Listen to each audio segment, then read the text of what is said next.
आज की इस कक्षा की चर्चा भृगु सरल पद्धति की सीरीज की द्वितीय भाव की है, दूसरे भाग की है।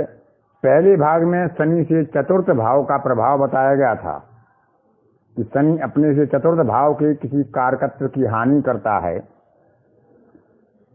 इस दूसरे भाग में बताया गया है कि जन्म पत्रिका में जहां गुरु स्थित होता है वहां से छठवें और दसवें भाव की किसी न किसी एक कारकत्व के लिए उतार चढ़ाव पैदा करता है और उसकी हानि भी करता है। आज की कक्षा में इसी के ऊपर विचार किया जाएगा। जन्म पत्रिका में गुरु जिस भाव में स्थित होते हैं उस भाव से छठे और दसवें भाव में भृगु ऋषि के अनुसार वह भाव गुरु के पूर्व जन्मों के घर होते हैं।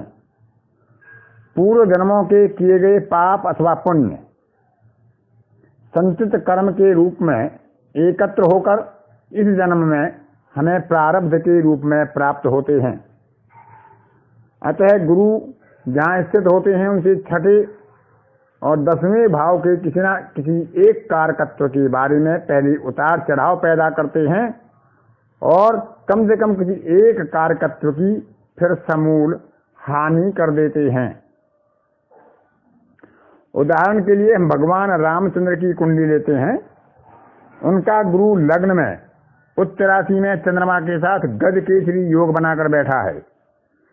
उससे छठवां भाव शत्रु का भाव है, सेपरेशन यानी अलगाव का भाव है, दाम्पत्य से दूरी का भाव है, रोग और ऋण का भाव है।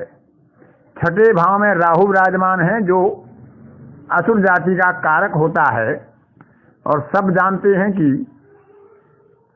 सबसे बड़ा शत्रु उस काल का राक्षसों का राजा रावण भगवान राम की पत्नी सीता का अपहरण करके ले गया था, जिसमें पत्नी से सेपरेशन हुआ, अलगाव हुआ और एक बहुत बड़े शत्रु के साथ इनका पाला पड़ा, उससे युद्ध हुआ और अंत में श्री राम ने छठे भाव के जबरदस्त कारकत्व राक्षसराज रावण को, जो इनका परम शत्रु था, उसका समूल विनाश किया। इसी प्रकार दसवें भाव को देखते हैं तो गुरु से दसवां भाव इनका राज्य का भाव है, सिंहासन का भाव है, पिता के भाव हैं, क्योंकि वहां पिता का कारक सूर्य उच्च स्तर का बैठा है। तो जैसा आप सभी जानते हैं कि सिंहासन मिलते हुए, राज्य प्राप्त होते हुए इन्हें माता के कारण, माता के आदेश के कारण पिता की वचनों का पालन करने के लिए वन गमन करना पड़ा, वन जाना पड़ा और 14 वर्षों के बाद इन्हें राज्य की प्राप्ति हुई। पिता को खोना पड़ा, सिंहासन का त्याग करना पड़ा, वन जाना पड़ा और 10वां भाव सप्तम से चतुर्थ भी होता है, जो पत्नी से सुख का होता है, वह भी प्रभावित हुआ और माता से सप्तम पिता का होता है और इनके वन गमन करते ही इनके पिता का मरण हुआ।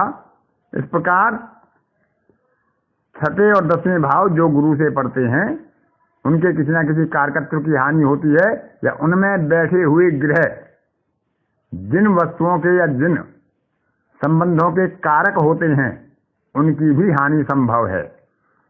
यह भी तब जब गुरु दृष्टि या युति द्वारा उन भावों को प्रभावित करे और शनि भी उन भावों से गोचर में खराब भावों में हो और उन भावों के अधिपति या उन भावों में बैठने वाले ग्रह या उनको देखने वाले दृष्टा ग्रहों की दशा, अंतर्दशा और प्रत्यंतरदशा प्रभावी हो रही हो। उदाहरण के रूप में आपके सामने एक जन्मपत्री प्रस्तुत है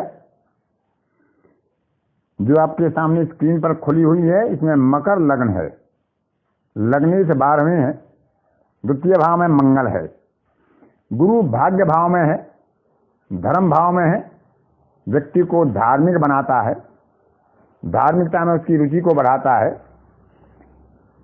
लेकिन गुरु से छठवां भाव जो पड़ता है वह द्वितीय भाव है, जो कुटुंब का भाव है, धन का भाव है, वाणी का भाव है, स्वाद का भाव है। इस जातक को धन संचय में हमेशा बाधा रही। धन का कभी अभाव नहीं हुआ, लेकिन धन संचय नहीं हो सका।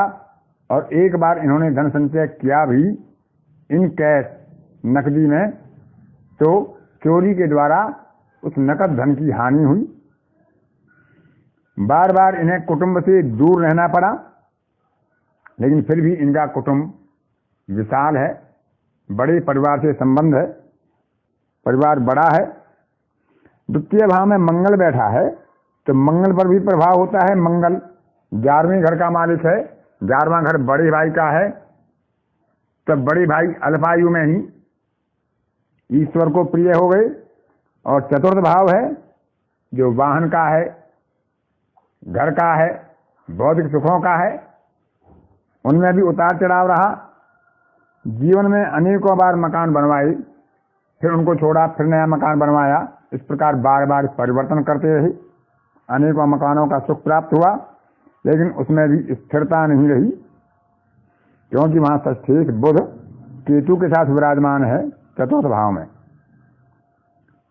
गुरु से 10वां भाव देखें तो 10वां भाव इनका शत्रु भाव पड़ता है। जीवन में शत्रु आए, लेकिन शत्रु इनका कुछ खास नहीं बिगाड़ पाए। योग्यता प्रतियोगिता परीक्षा में इन्होंने अच्छी सफलताएं प्राप्त की, क्योंकि यह प्रतियोगी परीक्षाओं का भी भाव है, परीक्षाओं का भी भाव है। रोग का भाव है, रोग होते रहे, लेकिन कोई भी रोग इन्हें दीर्घकालीन नहीं रहा। रोग निवारण क्षमता बड़ी उत्तम है, जबकि शारीरिक संरचना बहुत अच्छी नहीं है। चतुर्थ भाव से तृतीय भाव है माता के छोटे भाई का। यहां भी बाधा हुई कि माता के छोटे भाई बार बार बीमार हुए और उसके बाद अल्पायु में ही संसार छोड़कर चले गए। ऋण का भाव है, तो ऋण लेने पड़ते हैं किसी न किसी आवश्यकता के लिए, लेकिन बहुत लंबे समय तक ऋणग्रस्त नहीं रहते। अंत में ऋण की हानि हो जाती है, शत्रु की हानि हो जाती है, रोग की हानि हो जाती है। तो इस प्रकार से गुरु से 6वें और 10वें भाव का इस जन्म पत्रिका में उपरोक्त भृगु सरल पद्धति के आधार पर विचार किया गया। इस प्रकार हम विचार कर सकते हैं कि गुरु अपने से 6ठे भाव और 10वें भाव के किसी न किसी कारकत्व में उतार चढ़ाव करके उसकी समूल हानि करता है। यह आवश्यक नहीं है कि वह कौन सा कारकत्व होगा, कि भगवान राम का 6ठा कारकत्व, 6ठे भाव का कारकत्व शत्रु का है, तो हर किसी के लिए शत्रु का ही होगा। एक भाव के अनेक कारकत्व होते हैं, वहां बैठने वाले ग्रह के अनेक कारकत्व होते हैं।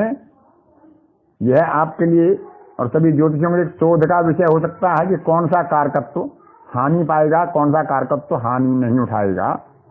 इसमें नक्षत्र स्वामी, राशि स्वामी या उसके दृष्टा या युति करने वाले ग्रह शामिल हो सकते हैं। तो इस प्रकार हम देख सकते हैं भृगु सरल पद्धति के आधार पर कि गुरु जहां पर विराजमान होते हैं वहां से 6ठे और 10वें भाव के किसी न किसी कारकत्व को प्रभावित करते हैं। धन्यवाद।